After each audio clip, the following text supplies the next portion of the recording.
Welcome to Bible for Modern Minds podcast.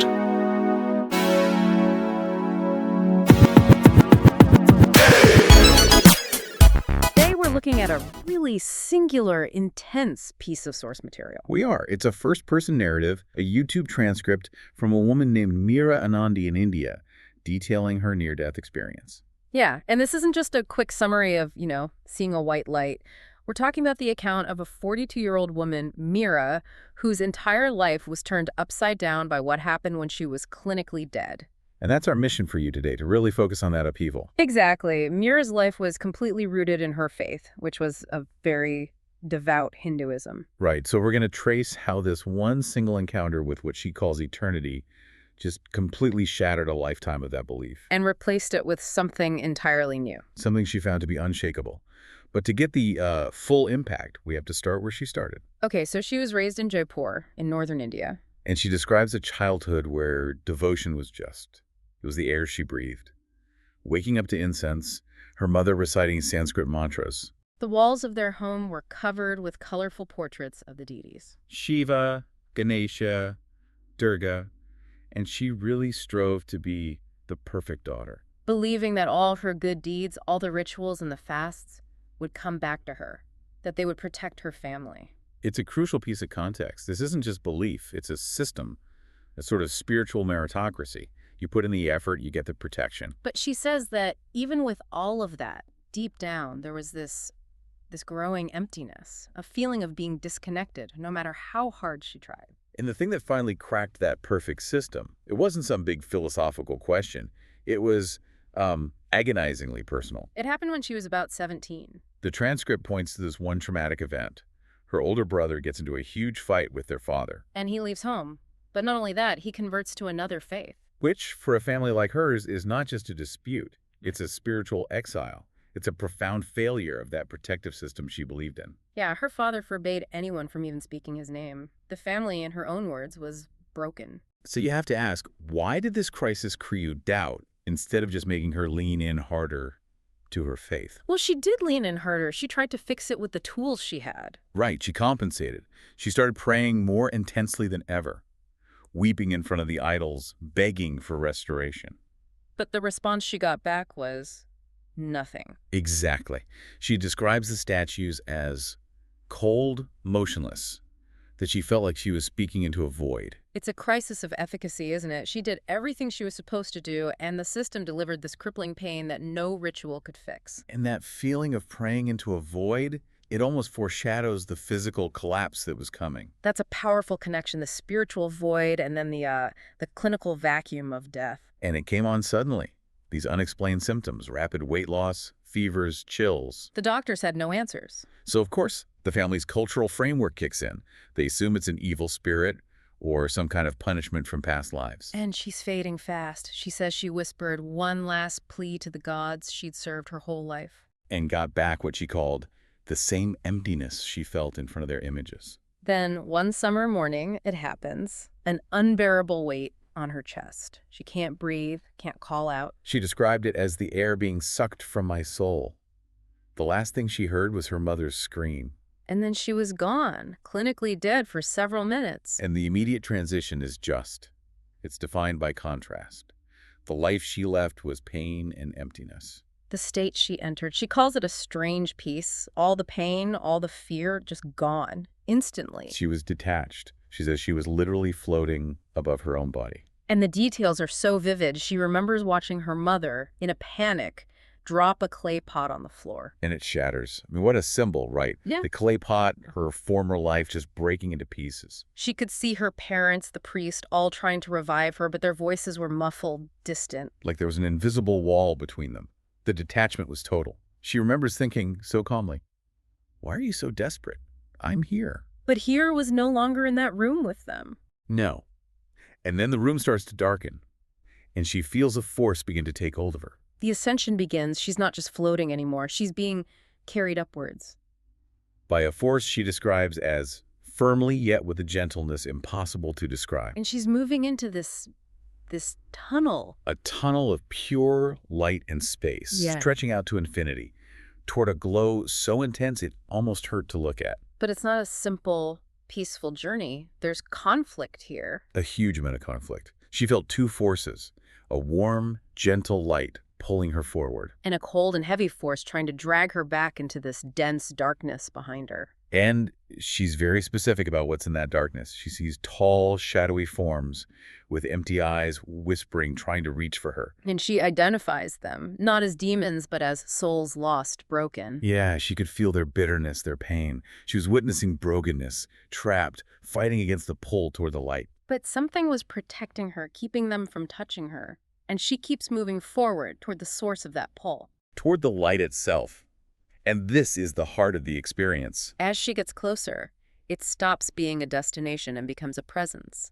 Alive, she says, pulsing, radiating this warmth and power, but also a peace she says she never found in all her years of prayers and fasts. The biggest difference, though, was the feeling of being seen, of being completely known. Yes, all her flaws, pride, doubts, fears, everything was laid bare. But with zero shame, only pure love.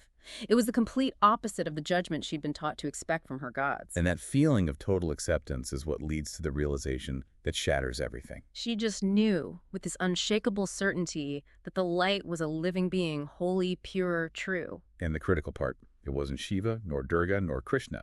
It was someone else, someone much greater. It just completely refutes the entire structure of her faith. And then the voice.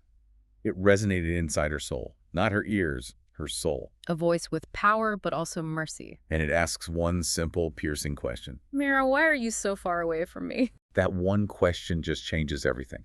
It implies she was already known, already loved, that her whole life of ritual was just a long detour. But the experience wasn't over. The peace doesn't last. No, the light recedes, the warmth vanishes, and it's replaced by a dense, thick darkness like living smoke. The silence is just shattered by terrible sounds, screams, laments. She's taken to a place of suffering, to be shown the consequence of rejecting that love she just felt. And the imagery here is so specific. A vast, dark space, the ground cracked and pulsing. And fire that did not illuminate, they only burned.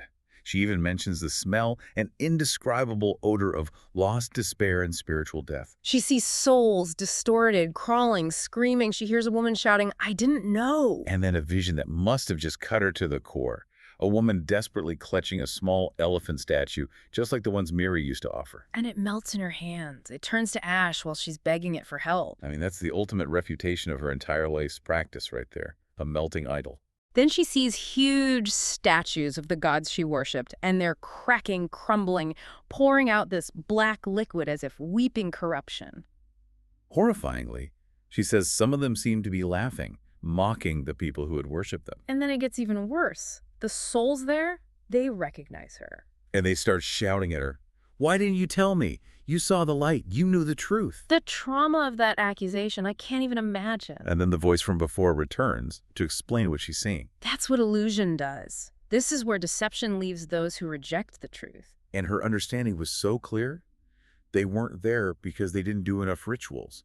They were there because they had refused the love that was offered. But then, into that darkness, the light returns. But this time, it's not an abstract glow. It's a tangible presence, pure, majestic, alive. And the darkness shrinks away. The screams stop. And she sees a figure. He isn't carrying weapons like an idol. But he has this undeniable authority and at the same time this indescribable kindness. And when this being reaches out to her spiritually, she sees the one detail that changes everything for her. Marks on his palms, scars. And she knew instantly that was Jesus. A name she'd only ever known as belonging to strangers. She realized he was the only one, the way, the truth, the life. She just begs him to let her stay, not to send her back to that world. But he insists. He gives her a new mission. You need to come back. Your time isn't up yet. They need to hear it. Go and tell them what you saw. And she's enveloped in this light, this living fire, and she's falling back through the tunnel. But this time, the journey is filled with the deafening sounds of the suffering she just witnessed. And those screams, they become the fuel for her new life. Her return to her body is just brutal. Air rushing into her lungs like a storm, incredible pain, her mother screaming. The doctor confirming she's alive after being declared dead. She's back, but she's not the same person. And the clash with her family's worldview is immediate and just as brutal. Of course. Her uncle says it was a vision from our gods. Others say she was between two lives, about to reincarnate. Or that it was just the medication, anything but what she knew was the truth. They're throwing up every cultural defense they have against this radical new reality she's bringing into their home. And her first action, the first thing she asks for is a Bible.